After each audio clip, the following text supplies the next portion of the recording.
రక్షకుని చూడవచ్చిన ఆ గొల్లలు జ్ఞానుల సందడితో రాజుల గుమ్మమును చేరెను అగోచరుడైన యేసు వార్తలు.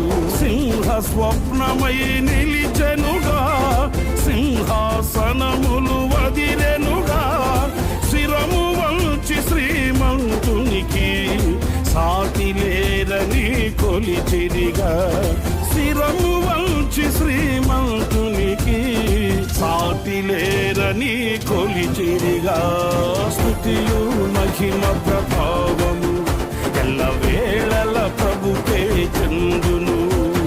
స్తుతియు మహిమ ప్రభావము ఎల్లవేళల ప్రభుకే చెందును. రక్షకుని జన్మస్థలమా యూదయ బెత్లెహేమా,